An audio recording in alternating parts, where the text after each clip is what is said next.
जय हिंद फ्रेंड्स। तो हम लोग विद्युत आवेश से तथा उनके क्षेत्र के बारे में पढ़ रहे थे। तो कल जो पढ़े थे क्या कि विद्युत आवेश को किसने खोजा और विद्युत आवेश मुख्यतः होता है क्या, और उनके बारे में जाने, विद्युत आवेश के पहचान जाने। आज थोड़ा सा उनसे आगे बढ़ेंगे और अच्छा से पढ़ेंगे। और एक आप लोगों को सूचना दे दूं कि मेरा पुस्तक इस मार्च से अप्रैल तक में आने वाला मॉडल पेपर, मेरा एक मॉडल पेपर आने वाला है, बहुत जल्दी मार्च से अप्रैल तक में आ जाएगा, जो कि क्लास 12th का होगा और सभी उसमें ऑब्जेक्टिव्स होंगे। क्लास 12th के ऑब्जेक्टिव से सिर्फ होंगे। और उस मॉडल पेपर में अब की बार से मिलाया गया तो हर सेट से कम 5 क्वेश्चन सर मिला है। कम से कम 5 क्वेश्चन मिला है, मतलब 5 सेट है, मतलब 25 क्वेश्चन मेरे हर एक कथी से मिल चुका है। तो जो भी बच्चे यदि लेना चाहते हैं वो जो है कि मार्च अप्रैल के बाद आप लोगों को वो बुक आप लोगों के लोकल मार्केट, हमारे लोकल मार्केट जैसे कि पूर्णिया, कुर्सेला, रुपौली, भवानीपुर, धमदाहा, यहाँ पे आप लोगों को अवेलेबल हो जाएगी बहुत जल्दी।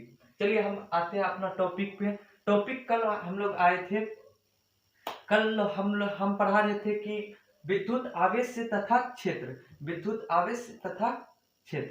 तो कल मतलब पुराने वाले वीडियो में था विद्युत आवेश तथा क्षेत्र। तो आज फिर स्टार्ट कर रहे हैं न्यू लेसन, उस न्यू नहीं मतलब उसी को आगे बढ़ाते हैं, विद्युत आवेश तथा क्षेत्र को। विद्युत आवेश तथा क्षेत्र से हम जो कि हेडिंग पहले मान ले, विद्युत आवेश तथा क्षेत्र।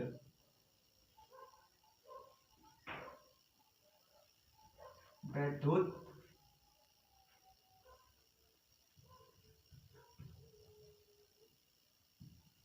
आवेश तथा क्षेत्र, ठीक ना।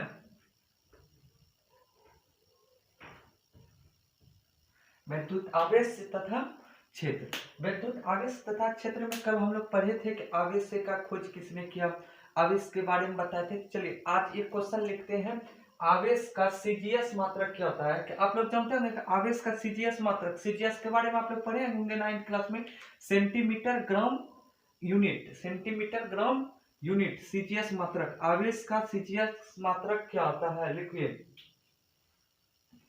आवेश का सीजीयू मात्रक मतलब सीजीएस मतलब सेंटीग्राम, सीजीएस मात्रक क्या होता है।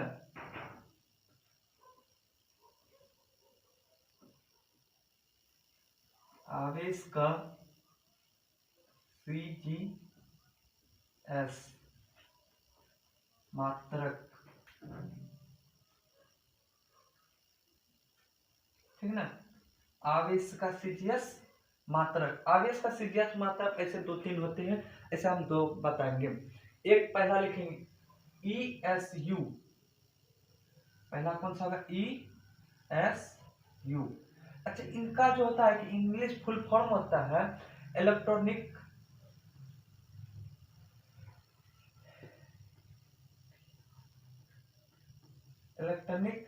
यूनिट।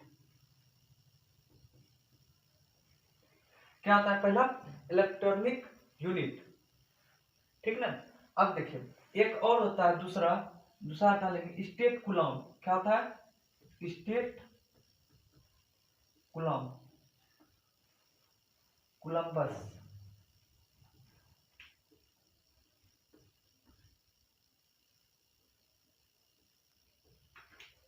क्या होता है, स्टेट कोलंबस। और एक होता है FR। क्या होता है, FR। लास्ट क्या होता है, FR। FR होता है, देखिए आवेश का सीजीएस मात्रक क्या होता है, एक ESU इलेक्ट्रॉनिक यूनिट और स्टेट कूलम, स्टेट कूलम। चलिए तो आवेश का जो है, जब ESU निकल गया, CH निकल गया, तो एक हम लोग निकाल लेते हैं आवेश की मान। अच्छा, एक कूलम का हम लोग को पता होगा क्या मान, आप लोग को पता है क्या होगा, एक कूलम का मान आप लोगों को पता है क्या होगा। चलिए जब हम लोग आवेश का सीजीएस निकाल लिए, आवेश का एसआई मात्रक निकाल लिए, तो आवेश का हम क्या निकालेंगे, अब एक कूलम का मान, एक कूलम का मान कितना हो जाएगा, एक आवेश, एक कूलम बराबर कितना मतलब कि आवेश हो जाएगा, निकालिए तो। एक कूलम,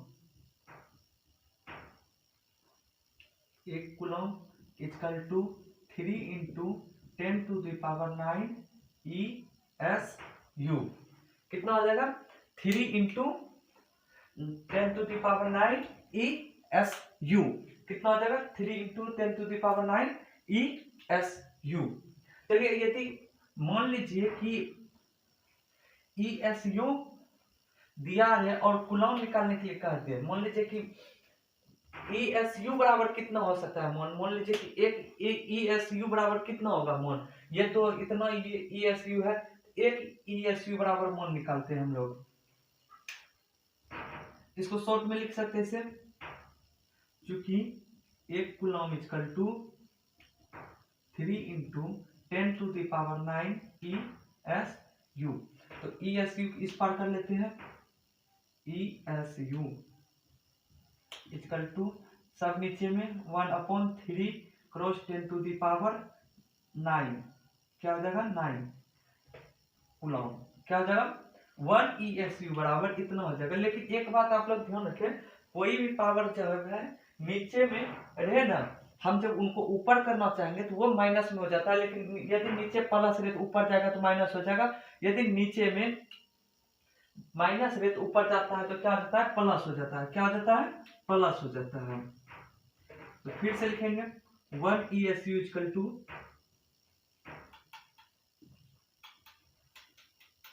1/3 क्रॉस 10⁻90। अच्छा सॉरी, इस बोर्ड पे आ जाते हैं, 1/3 क्रॉस 10⁻9 कूलम। इसको अंडरलाइन कर ले। और ये VVI क्वेश्चन आता है 1 नंबर ऑब्जेक्टिव के लिए, हर साल 1 नंबर को ऑब्जेक्टिव में हर साल ये पूछा जाता है। इनको हेडलाइट बना ले, इनको अच्छा से घेर ले, ठीक है ना, और इनको VVI मान ले, इसको स्टार बना ले। ये हर साल क्वेश्चन ये पूछा ही जाता है, ऐसा नहीं है कि ये नहीं पूछा जाता है, ये हर साल पूछा जाता है। एक भी साल ऐसा है कि नहीं छोड़ा गया है।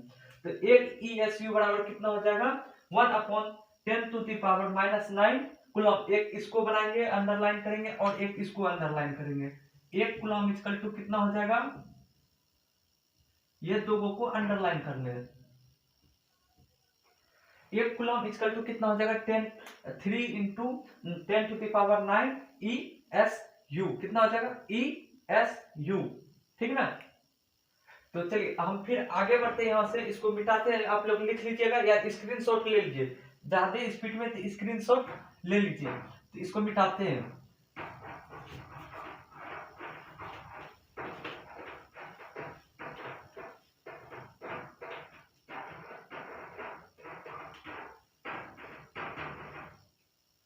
चलिए आगे पढ़ेंगे। तो विद्युतीयकरण का आधुनिक सिद्धांत, क्या पढ़ेंगे हम लोग, विद्युतीयकरण का आधुनिक सिद्धांत। विद्युतीय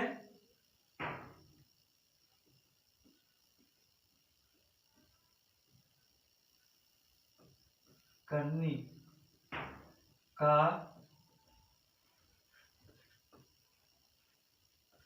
आधुनिक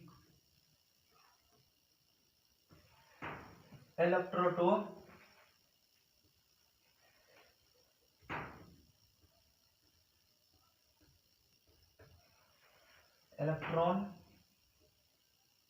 सिद्धांत।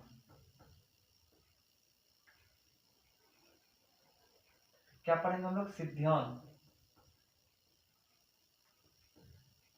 ठीक ना। विद्युतीयकरण का आधुनिक इलेक्ट्रॉनों सिद्धांत, क्या कौन सा पढ़ेंगे, विद्युतीयकरण का आधुनिक इलेक्ट्रॉनों सिद्धांत। तो देखिए हम लोग जो है कि विद्युतीयकरण का आधुनिक इलेक्ट्रॉनों सिद्धांत, इसमें हम आपसे कुछ बातें बताने जा रहे हैं। आप लोगों को कुछ पूछेंगे और आप लोगों को कुछ बताएंगे भी। अच्छा ये बताइए, प्रत्येक पदार्थ किस चीज का बना होता है, प्रत्येक पदार्थ किस वस्तु मतलब किस कण से बना होता है, आप लोग ये बताइए। कोई भी पदार्थ है किससे बना होता है, अच्छा हम बता देते हैं। प्रत्येक पदार्थ परमाणु के कणों से बना होता है। प्रत्येक पदार्थ क्या होता है? परमाणु के कणों से बना होता है। क्या होता है? प्रत्येक पदार्थ परमाणु के कणों से बना होता है। लिख लीजिए पहला वाला, लिखते जाएंगे इसका भी कुछ कुछ छोटा छोटा स्टेप। प्रत्येक पदार्थ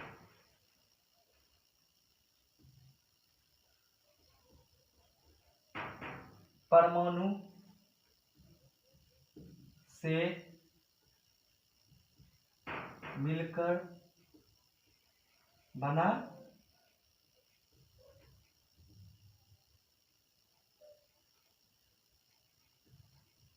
होता है। अच्छा ठीक है, आप लोग केमिस्ट्री में ये भी पढ़े होंगे कि परमाणु को केंद्र को क्या बोला जाता है? नाभिक। परमाणु के केंद्र को क्या बोला जाता है? नाभिक। परमाणु के केंद्र को क्या हम लोग बोलते हैं? लिखिए एक और दूसरा पॉइंट।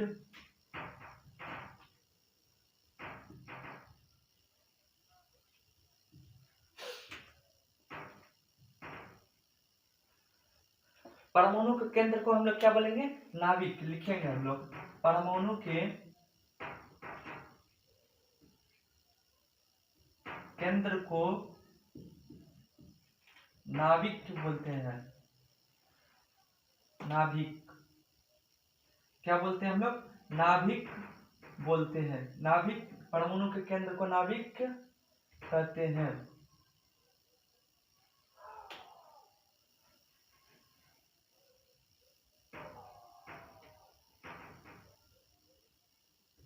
ये किनके अनुसार था? अर्थात परमाणु के केंद्र को नाभिक ही कहते हैं। ये किनके अनुसार?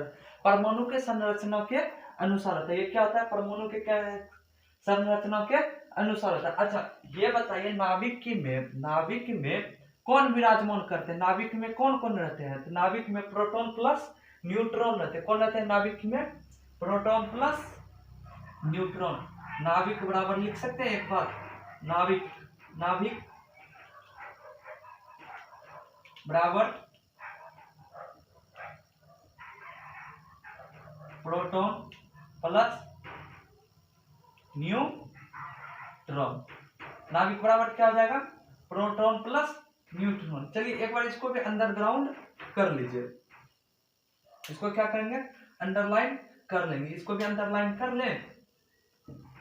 ये हमारे बहुत ही इंपॉर्टेंट क्वेश्चन है। कभी ये केमिस्ट्री में भी पूछा जाता है, आपको फिजिक्स में भी रहता है। और ये नाभिक में प्रोटॉन और न्यूट्रॉन दोनों विराजमान रहते हैं। क्या होते हैं? दोनों विराजमान रहते हैं। नाभिक में कौन होते हैं? प्रोटॉन और न्यूट्रॉन। चलिए एक चित्र से हम लोग समझते हैं इन बातों को।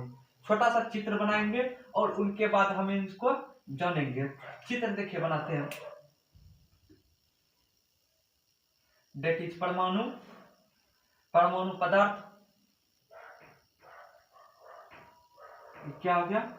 पदार्थ जो कि परमाणु का कण बना हुआ है। इनका ये केंद्र, ठीक ना? इनका ये क्या हो गया? केंद्र। केंद्र में ये प्रोटॉन P प्लस N विराजमान किए हुए हैं। कौन कौन यहाँ विराजमान किए हुए हैं? P plus N। यहाँ कौन कौन विराजमान किए हुए हैं? P plus N। कौन विराजमान किए हुए? P plus N। ये क्या? परमाणु यहाँ भरा हुआ पूरा।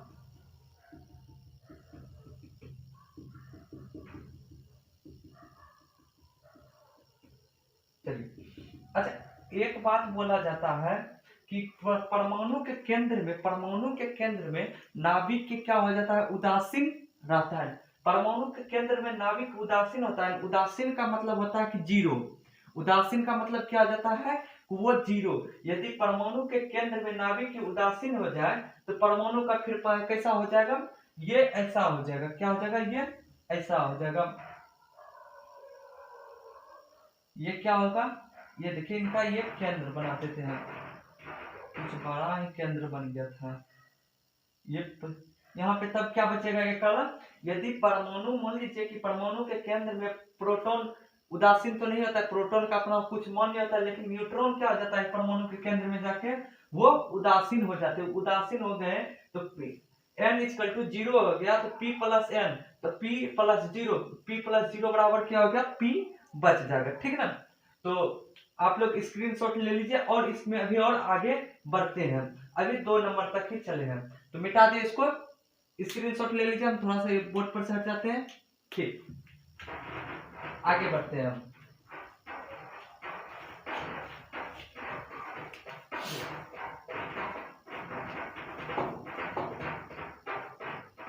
ठीक ना, आगे हम लोग कहते हैं प्रोटॉन कौन सा आवेशित होता है? प्रोटॉन घन आवेशित कण है। अच्छा, यदि हम जैसे कभी हम यहाँ पे पढ़े थे प्रोटॉन और न्यूट्रॉन, प्रोटॉन और न्यूट्रॉन, तो एक इलेक्ट्रॉन का भी आप नाम सुने। अब देखिए इलेक्ट्रॉन का हम सिद्धांत कर रहे हैं, विद्युतीयकरण कर रहे हैं, और इलेक्ट्रॉन की चर्चा ना हो, ऐसा हो नहीं सकता। तो इलेक्ट्रॉन क्या हो जाएगा? प्रोटॉन घन आवेशित है, न्यूट्रॉन उदासीन है, तो इलेक्ट्रॉन क्या हो जाएगा? ऋण आवेशित हो जाएगा। तो चलिए लिखिए तीसरा बात, तीसरा पॉइंट, प्रोटॉन घन आवेशित कण है तथा इलेक्ट्रॉन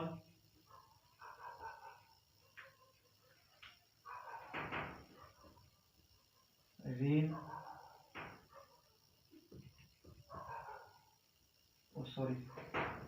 ऋण आवेशित कण है, ऋण आवेशित कण है। एवं न्यूट्रॉन, अभी हम लोग किसके बारे में बताए थे? न्यूट्रॉन के बारे में बताए थे। न्यूट्रॉन क्या हो गया? उदासीन हो गया, न्यूट्रॉन, न्यूट्रॉन क्या हो गया? उदासीन, उदासीन है।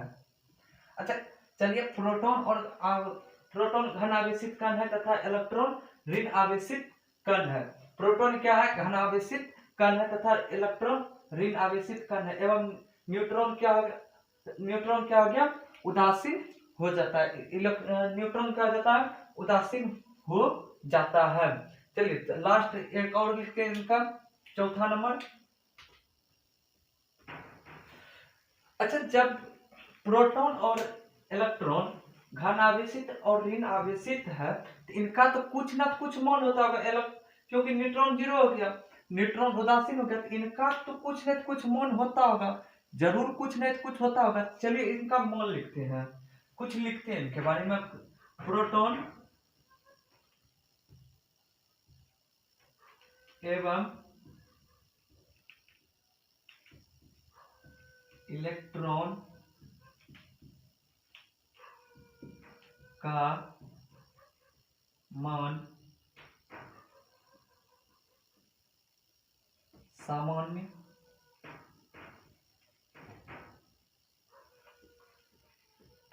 होता है, लेकिन इनके चिन्ह क्या होते हैं? इनके चिन्ह, जिसको क्या बोलते हैं? प्रतीक, यानी साइन, ये वाला साइन, वो साइन कोस वाला नहीं है, ये साइन मतलब वो चिन्ह वाला साइन हो गया। चिन्ह क्या होते हैं?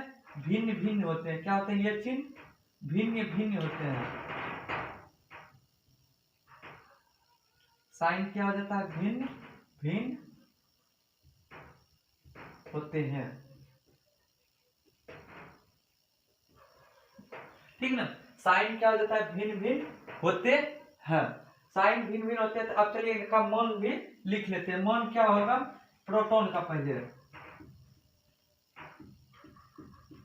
प्रोटॉन का मान तो +1.6 इंटू 10⁻⁻19 कूलम।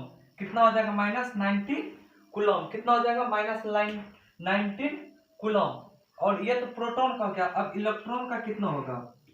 अच्छा, ये बोला प्रोटॉन एवं इलेक्ट्रॉन का मान सामान्य होता है, लेकिन इनके चिन्ह भिन्न भिन्न होते हैं। तो चिन्ह तो ये प्लस माइनस ना है, इलेक्ट्रॉन का भी लगता है यही होगा मान।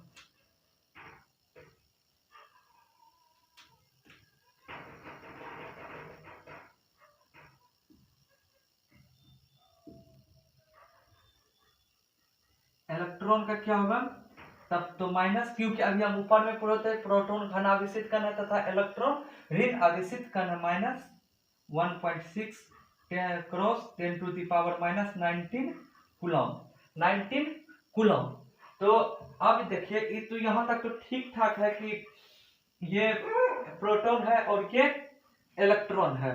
तो आप लोग एक बार पुनः स्क्रीनशॉट ले लीजिए। तो अब एक बार फिर से पढ़ते हैं, प्रोटॉन घन आवेशित कण है तथा इलेक्ट्रॉन ऋण आवेशित कण है।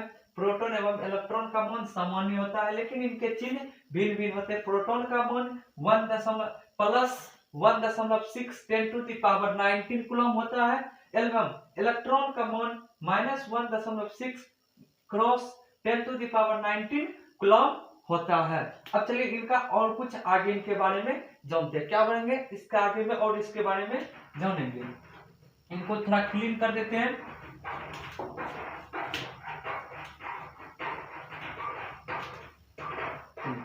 अब इनके बारे में और एक बात जानते हैं कि जब ये प्लस और माइनस हो ही गया तो अब किसी भी वस्तु में किस प्रकार से हम लोग जानेंगे ये प्रोटॉन वाले हैं वस्तु, या मतलब कि ये धन आवेशित कण है या ये ऋण आवेशित कण है, ये प्रोटॉन युक्त है या ये इलेक्ट्रॉन युक्त है।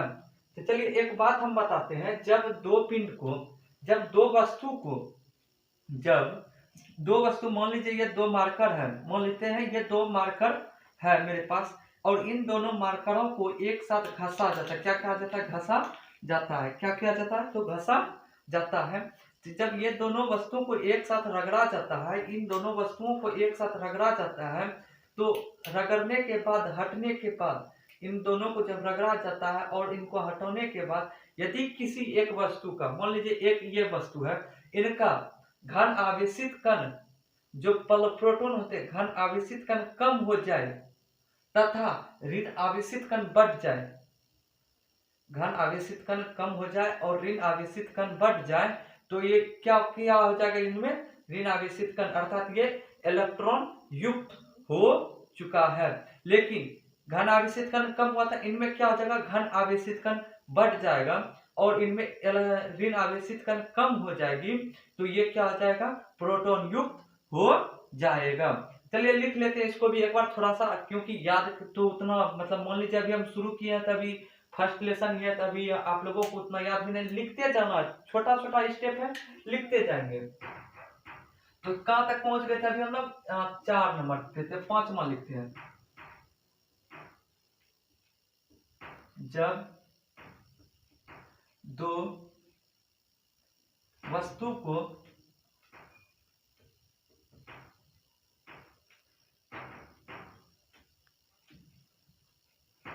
आपस में रगड़ा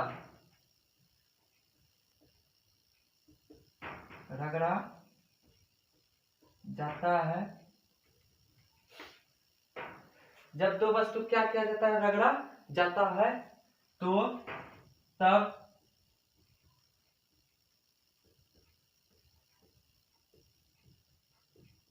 इलेक्ट्रॉन का स्थानांतरण होता है। क्या होता है? इलेक्ट्रॉन का स्थानांतरण होता है, मतलब एक दूसरे में परिवर्तन करता है, इनसे वो उनसे ये हो जाता है। इलेक्ट्रॉन का क्या हो जाता है?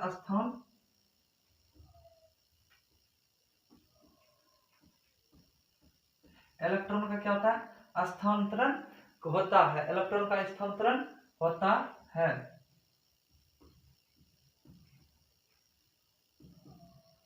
और जिनके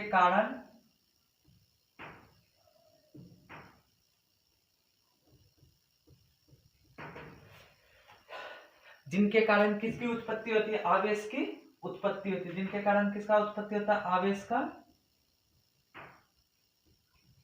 उत्पत्ति होता है।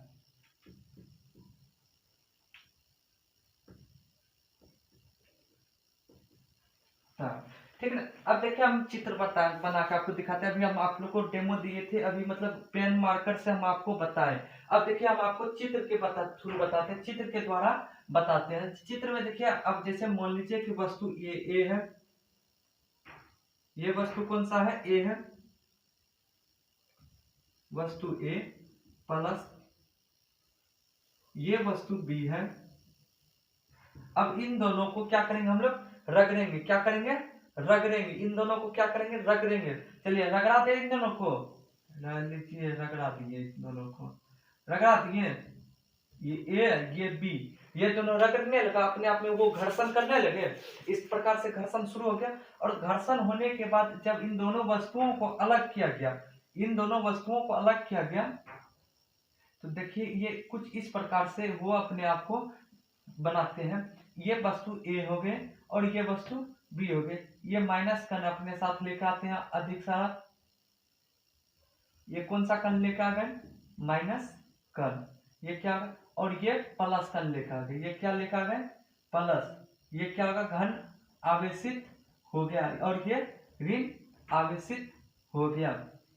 ठीक ना, ये क्या होगा, माइनस हो गया। ये मतलब कि इलेक्ट्रॉन युक्त हो गए और इनसे इलेक्ट्रॉन का स्थानांतरण हुआ।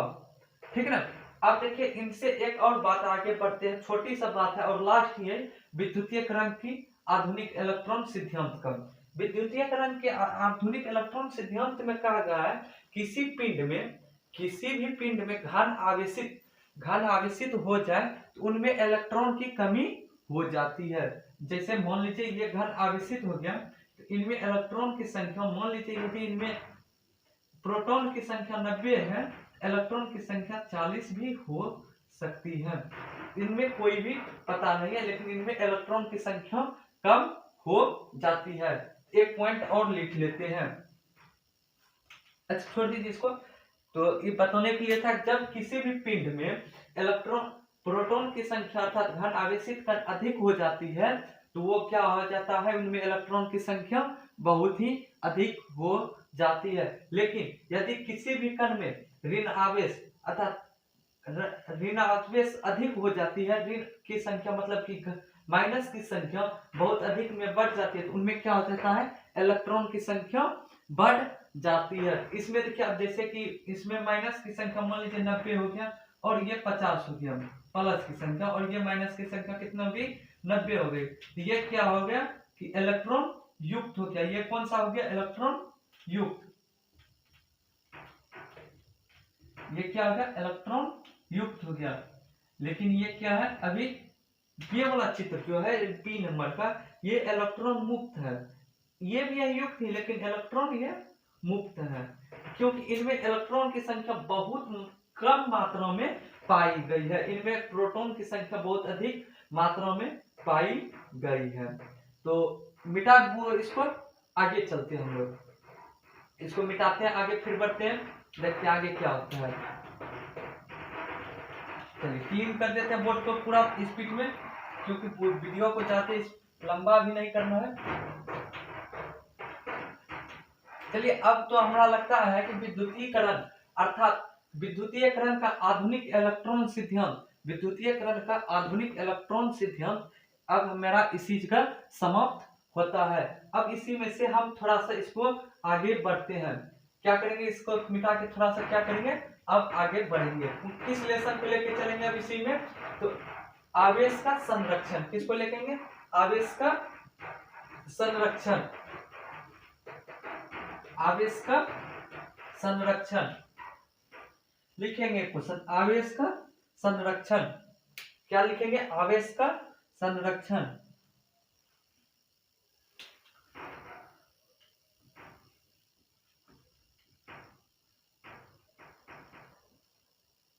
आवेश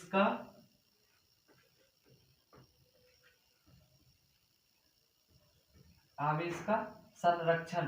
अच्छा अभी हम आप लोगों को बताए थे आवेश का संरक्षण इंग्लिश में क्या हो सकता है, कन्वर्सन। इंग्लिश में बोले तो conversion of charge, conversion of charge. English में लिखे तो कैसे हो जाएगा,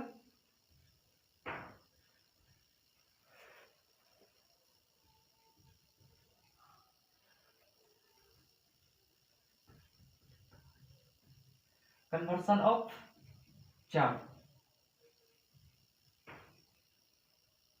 कन्वर्सन ऑफ चार्ज। इंग्लिश में बोले तो कन्वर्सन ऑफ चार्ज। ठीक ना। अच्छा, हम शुरू ही में जब स्टार्ट किए थे तो बोले थे आवेश एक क्या है, ऊर्जा है। आवेश एक क्या है, ऊर्जा है। आवेश एक क्या है, ऊर्जा है।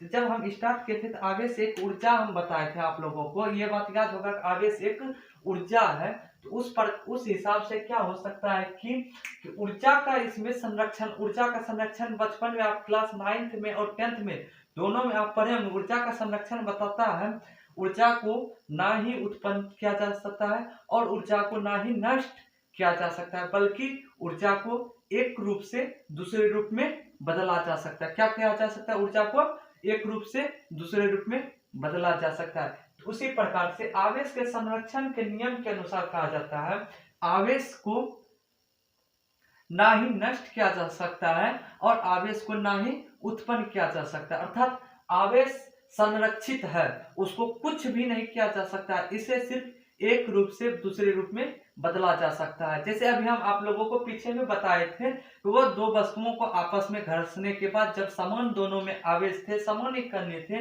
लेकिन वो देखिए किसी में प्लस हो गए और किसी में माइनस हो गए। तो उसी प्रकार से आवेश को जो है एक वस्तु से दूसरे वस्तु में क्या किया जाता है कि बदला जा सकता है। सिर्फ सिर्फ वो मतलब कि वो एक स्थान से दूसरे स्थान पे एक बोले तो आवेश क्या संरक्षित है, उनको कुछ नहीं कर सकते हैं। चलिए लिखते हैं इनका डिफिनेशन। आवेश के संरक्षण के नियम, आवेश के संरक्षण के नियम लिखेंगे। इनके अनुसार या आवेश के संरक्षण के नियम के अनुसार आवेश के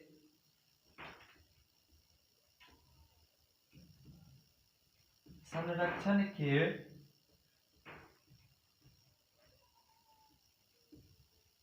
नियम के अनुसार कॉमा और इन्वर्टेड कॉमा स्टार्ट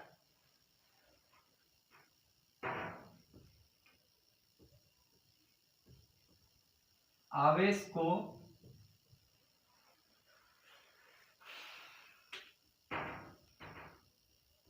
ना तो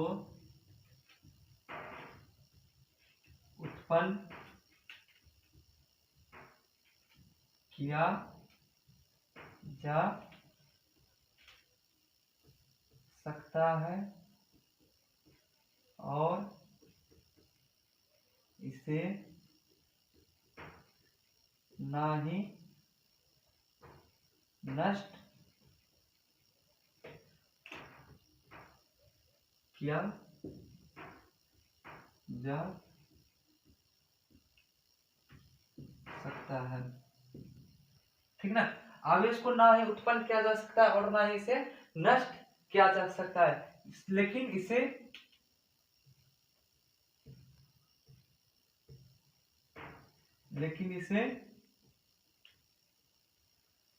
एक रूप से दूसरे रूप में बदला जा सकता है। अच्छा छोड़िए, लेकिन इसे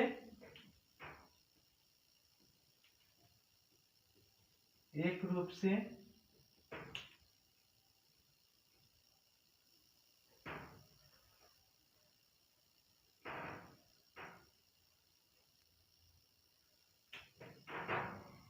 दूसरे रूप में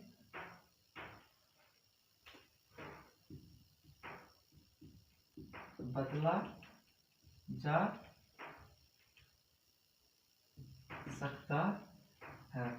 लेकिन इसको क्या कर सकते हैं, एक रूप से दूसरे रूप में बदल सकते हैं। अच्छा, जैसे हम एक एग्जांपल लेते हैं, यूरेनियम। क्या है, यूरेनियम। एग्जांपल हम लेते हैं एक क्या छोटा सा यूरेनियम। अच्छा एग्जांपल, यूरेनियम का होता है 235/92। कितना होता है, 235/92। हम क्या बोले, आवेश के नियम के अनुसार आवेश को ना उत्पन्न किया जा सकता है और इसे ना ही नष्ट किया जा सकता है, लेकिन एक रूप से दूसरे रूप में बदला जा सकता है। तो इसको चलिए हम दूसरे रूप में कैसे बदल सकते हैं। आखिर में इसको मान लीजिए यूरेनियम है 235/92, इसको दूसरे रूप में तो बदल ना सकते हैं, अभी हम लिखेंगे ना, लेकिन इसे एक रूप से दूसरे रूप में बदला जा सकता है। इसको ऐसे लिख सकते हैं Ba 144। अच्छा थोड़ा सा वो boat BA 144/66 plus KR 81/36। KR कितना लिख सकते हैं? 81/36 प्लस 3 न्यूट्रॉन 1/0 प्लस ऊर्जा। अच्छा ये बताइए, यदि आवेश हमारा Q है, आवेश मेरा क्या है? Q है, और ये 235/92 है। कितना है? 92। 235/92। U को क्या बोल सकते हैं? यूरेनियम। आवेश क्या हमारा? यूरेनियम है। यूरेनियम को हम बेरिलियम और क्रिप्टन प्लस न्यूट्रॉन में तोड़ सकते हैं या नहीं? और प्लस ऊर्जा में, और उनके बाद क्या हमें प्राप्ति होगी? ऊर्जा। क्या प्राप्ति होगी हमें? ऊर्जा। इतने भाग में हम आवेश को तोड़ सकते हैं यही नहीं? हाँ, यदि तोड़ सकते हैं तो ठीक है, लेकिन एक बात है, इनको भी आई क्वेश्चन कर लीजिए। 4/2/25 ये हर साल क्वेश्चन पूछा जाता है, ठीक ना? और इनके बाद हम इनसे पढ़ेंगे क्या? आवेश का क्वांटीकरण। क्या पढ़ेंगे? आवेश का क्वांटीकरण, ठीक है ना? आवेश का क्वांटीकरण। तो आवेश का क्वांटीकरण हम नेक्स्ट वीडियो में पढ़ेंगे और उनके बारे में और अच्छे से जानेंगे। नेक्स्ट वीडियो आप लोग को बहुत जल्दी मिल जाएगा, और ये वीडियो बहुत जल्दी आप लोगों को अपलोड किया जाएगा। आप लोग जरूर से जरूर मेरे वीडियो को देखिए, लाइक, सब्सक्राइब और कमेंट अधिक से अधिक करें। जय हिंद, जय भारत।